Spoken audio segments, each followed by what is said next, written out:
Everyone, কেমন আছেন? বাংলাদেশের বাইরে করে মার করে বোনের করে বলতেছি, সবাই ভালো থাকেন। আপনার জন্য দোয়া, আমাদের জন্য দোয়া করবেন। আমি সরাসরি ভিডিওতে যুক্ত হতেছি মহিষখালী কয়লা বিদ্যুৎ দলঘাট থেকে। যে সালাউদ্দিনের এরিয়াটা, এখানে অনেক জায়গাটা কিরকম যে আসে হে দেখে, অনেক ভালো লোক এরা। এটার কল্পনা বাইরে কথা। এর করে আল্লাহ হেদায়ত করলে হেদায়ত হইল, নইলে জীবন হইল না। এই জন্য আমি ভিডিওটা করতেছি। সবসময় এখানে দুই একটা করি মনে করেন নতুন বাজার হয়,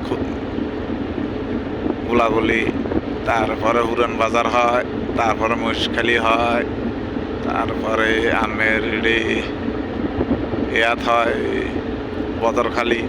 সব সময় সপ্তাহান্তরে, তারপরে সব জায়গায় দুই একটা করে ঘটনা হইতেছে, হয় সব সময় হয়। তো এই জন্য আমরা নিরাপদে সবসময় থাকতে পারি না। আমরা জন্য দোয়া করবেন, সবার জন্য দোয়া। আসসালামু আলাইকুম ওয়া রাহমাতুল্লাহ। দলঘাট কয়লা বিদ্যুৎ।